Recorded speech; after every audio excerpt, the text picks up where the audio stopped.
Ton cerveau est ton pire ennemi. Je vais vous dire pourquoi j'ai appelé cette vidéo comme ça. La dernière fois, je parlais avec un groupe d'amis qui regardent mes vidéos pour essayer de m'encourager, de me donner de la force et de me soutenir dans ma démarche de création de youtubeur, comme on dit.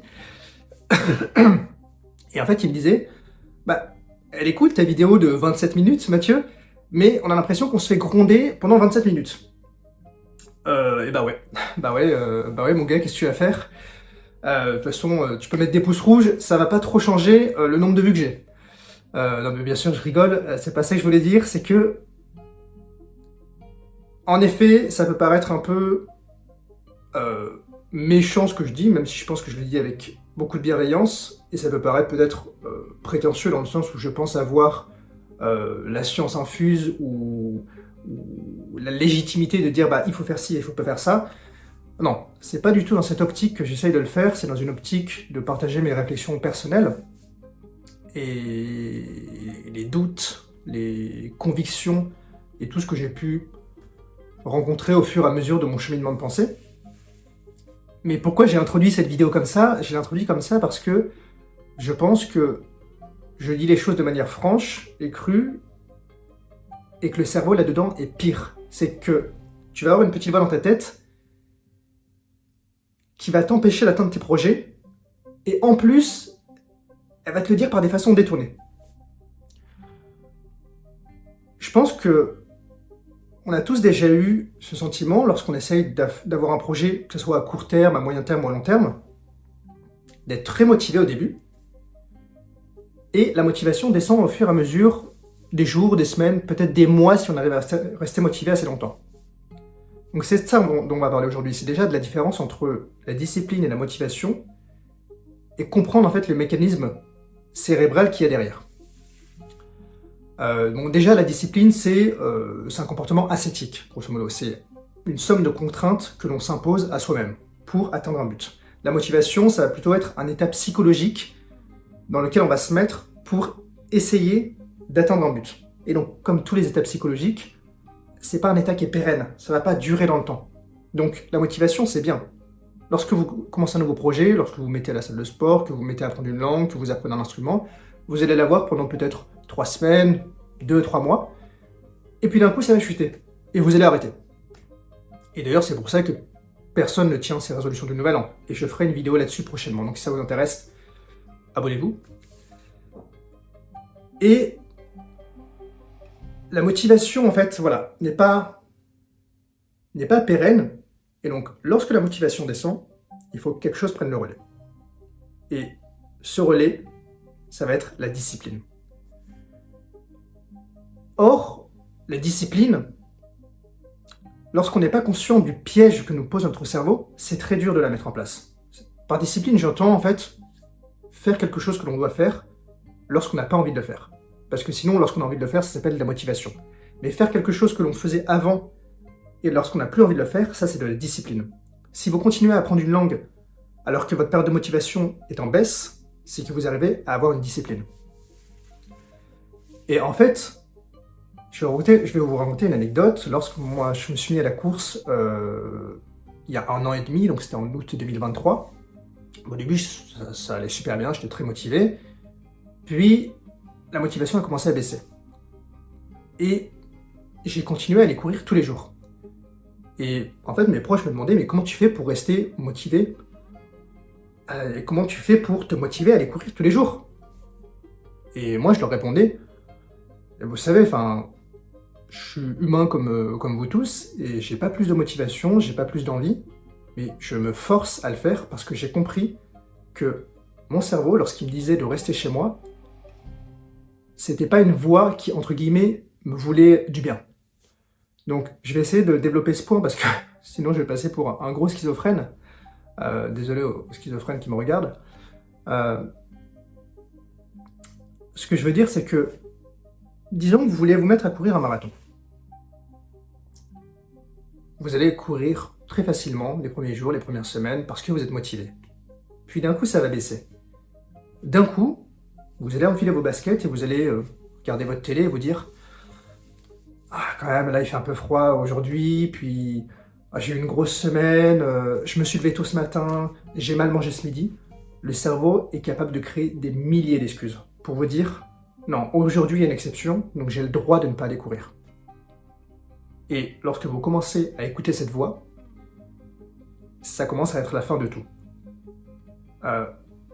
David Goggins disait « Je crois dans les jours de récup, mais pas dans les jours de récup improvisés. » Ce qui veut dire, c'est que si par exemple vous avez votre planning de sport sur la semaine, et que vous dites, bon bah le jeudi c'est sûr je cours pas, très bien. Vous avez le droit de vous reposer, ce que je vous dis c'est pas que d'aller courir 15 fois par semaine. Et par contre, si vous dites, ah bah là j'étais censé courir mais j'y vais pas parce que, je sais pas, je sens que je suis un peu faible aujourd'hui, je me sens un peu en hypoglycémie. Non, ça marche pas, c'est des excuses que notre cerveau se crée, et notre cerveau est très très doué pour créer ce genre d'excuses. Et c'est là où il faut faire très attention, et c'est pour ça que je dis que ton cerveau est ton pire ennemi. Bon, bien sûr, c'est un titre qui se veut un peu aguicheur, parce que le cerveau est une machine formidable. Mais c'est lui qui met ces deux voix dans notre tête.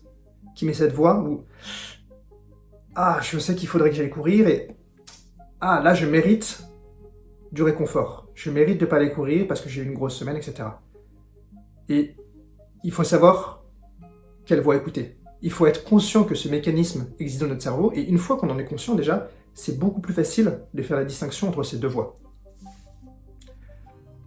Et ce qui rend la chose encore plus facile, c'est de se rendre compte pourquoi on a ces deux voix.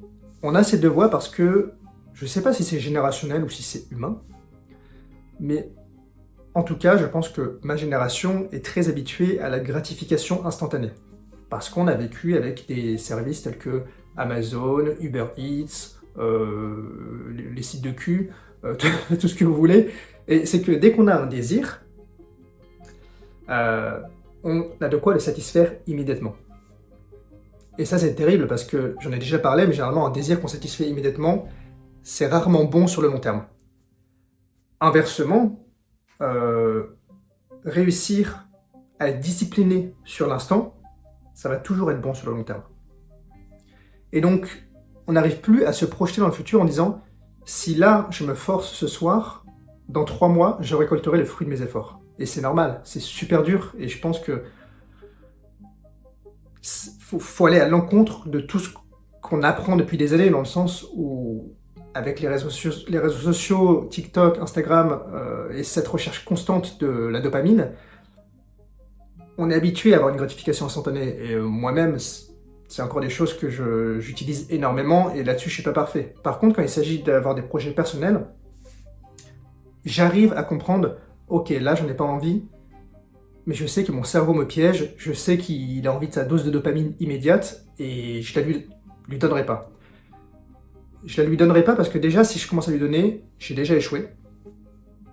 De 2, le fait de me rendre compte que si je la lui donne pas et que j'arrive à aller à l'encontre de ce qu'il me dit, j'ai déjà gagné. J'ai déjà gagné parce que je vais faire l'effort que 99% des gens ne vont pas faire. Et le but, c'est pas de se dire, bon bah je vais être meilleur que tout le monde sur Terre, ou je suis plus grand, plus légitime. C'est juste de se dire que la méthode pour devenir quelqu'un que l'on veut être, elle est toute tracée, elle est simple. En théorie. En pratique, elle est beaucoup plus dure. Mais une fois que vous avez la théorie, vous savez comment faire la pratique. Maintenant, ça ne dépend plus que de vous. Je finirai, je pense, cette vidéo par vous, tout simplement aussi, vous partager que moi-même, je ressens ces mêmes doutes, ces mêmes peurs et cette même voix qui me dit « Ah bah là, est-ce que tes projets vont marcher? Est-ce que tu es dans la bonne voie? Ou tout simplement, il n'y a pas de raison que ça marche. » Ces vidéos YouTube, je ne sais pas trop où je vais avec. Je fais un journal, peut-être, je ne sais pas trop où ça va, mais en fait, juste, j'aime bien faire ça. J'adore créer des miniatures, vous le verrez. Je pense que je vais me faire plaisir sur les prochaines vidéos. J'adore essayer de faire du montage vidéo, c'est ce que je fais pas mal avec mes shorts. Mais parfois, j'ai cette voix dans ma tête qui me dit « Bah, est-ce que c'est utile ce que tu fais? Est-ce que ça a un sens? Est-ce que les gens t'écoutent? Et pourquoi les gens t'écouteraient? Est-ce que tu penses que tu es unique? Est-ce que... Et en fait, si on commence à partir là-dedans, si on commence à répondre à ces questions, je pense qu'on ne fait plus rien dans la vie. Si on commence à se dire pourquoi ça marcherait pour moi et pas pour quelqu'un d'autre, qu'est-ce que j'ai de différent, généralement, là, on va sur un chemin dans lequel on n'a pas envie d'aller. Je pense que il faut juste agir, puis pivoter. Il y a un youtubeur qui s'appelle Léo Duff qui disait, dans l'une de ses vidéos sur la procrastination, il disait c'est l'action qui provoque la motivation et pas l'inverse. Et je pense qu'il a raison. Faut pas chercher du sens à tout ce que l'on fait.